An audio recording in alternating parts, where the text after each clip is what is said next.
time, the PR was very much saying you can't have your cake and eat it, Harry. So if you can't keep the property and go and live in a mansion in Montecito or wherever he was going at that time. So I think it was all about the look. If you think about it, if he wanted a relationship with his grandchildren, it would have been easier. If he just said, look, we've got this property, we'll leave it, you can use it when you want to use it. And that way I get to see my grandkids. But there would still be the issue about security and personal protection, whether the property was there for them or not. There would be, but I'm sure that the way it works out at Windsor, there's quite a lot of police officers on parade around the castle and around the grounds. I'm sure something could have been worked out. Brian, when even King Charles' cheerleader admits that King Charles is a failure as a grandfather, King Charles' PR is just failing. What do you think about Robert Jobson's words? He says that I'm sure that something could have been worked out if Charles wanted to see Archie and Lilibet. I must say, Grace, I do love a confession. I do love a confession especially from King Charles' own cheerleaders. Yeah. Like Robert Jobson, who's someone who's allied to King Charles himself. Yes. So even when he says himself that there is something that could have been done to, that way even Charles can see his grandkids. If Charles wanted, you just know one thing. Charles couldn't care less. Yeah. He just doesn't care. Yeah. And I've always maintained this, that one day Charles will come to regret his actions. Because he is missing out on getting love from amazing children, Archie and Lilibet. Yeah. It's his loss. Yes. And one day he'll even call for William and Kate's kids to come over and see him. Even William, because even I know that he even cannot stand his father really. Yeah. Even William will say, no, don't send my kids there. Yeah. He'll try to call Prince Harry. Harry is not around. So he'll be the loneliest ever. I feel so angry at Charles because, look at Camilla Parker Bowles, for goodness sake. Camilla is someone who honestly can say, even as a compliment, is a good mother and grandmother to her children. Yeah, that's true.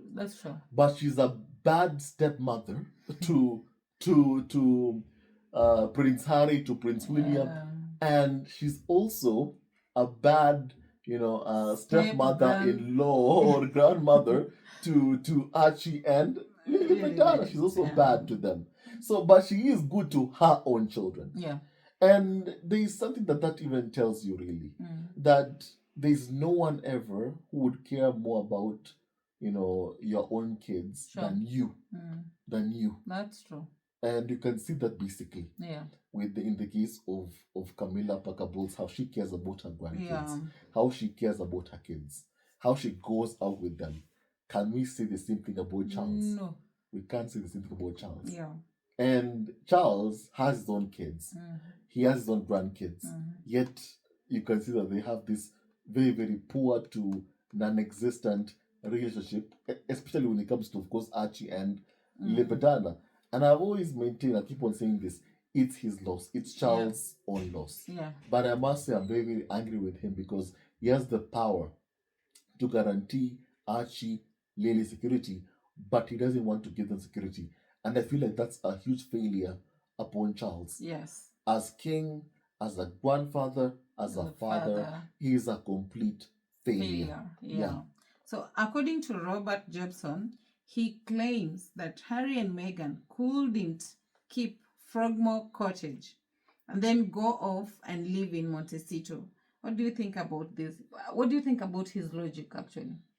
His logic makes no sense. Yeah. It makes no sense whatsoever. Even Harry and Meghan were evicted from Frogmore Cottage because of the fact that King Charles didn't like hearing Harry and Meghan speak the truth about the experiences in the farm, which were horrible. Yeah.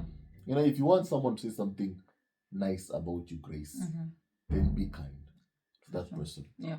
Then they'll say the kindest things, about you always.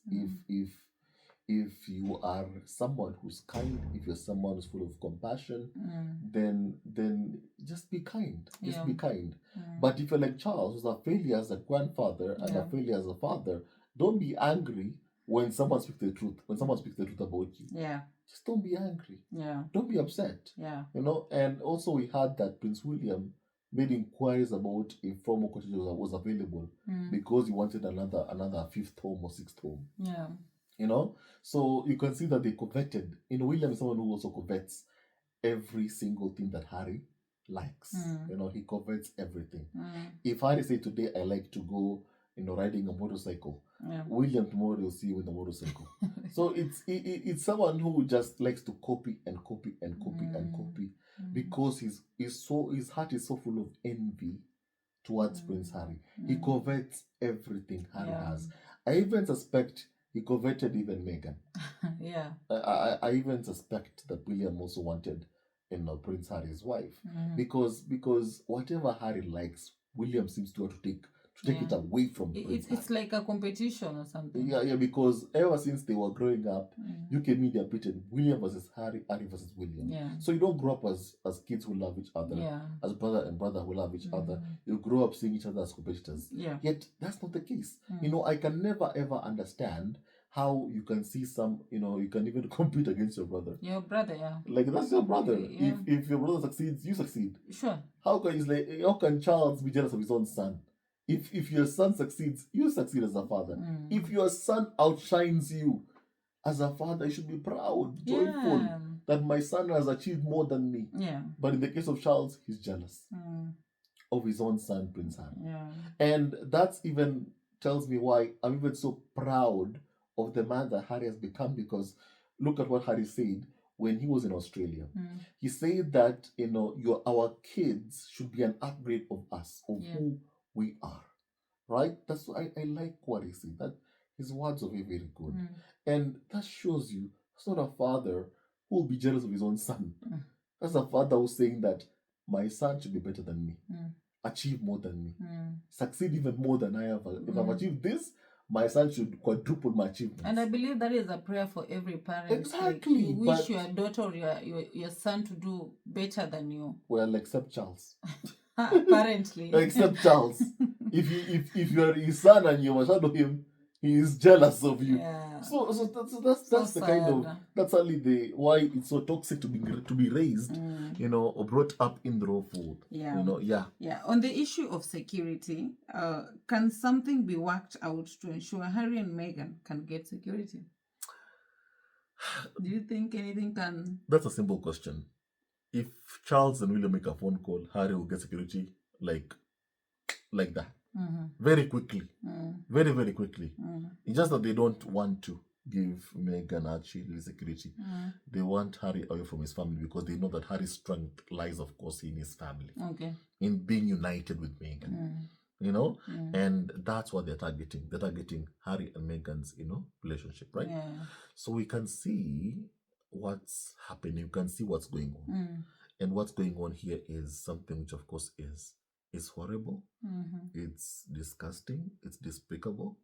And this has got to end. The targeting of Harry, Meghan has got to end. And also this smear campaign has got to end. And also Charles and William must give Harry, Meghan, Archie security. Yes. But sadly, they don't want to. They don't want to. And it is one of the worst things you can do to someone, whereby using security as a kind of weapon against that person. That's one of the most despicable things that one can do. And sadly, that's what Charles and William are doing to Prince Harry.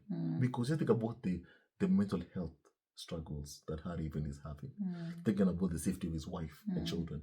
For Charles to put a son whose mother was hounded to her death through that's even unforgivable. Yeah. That's so unforgivable. You know, I don't think even Harry himself can just forget about what they did to him or Meghan.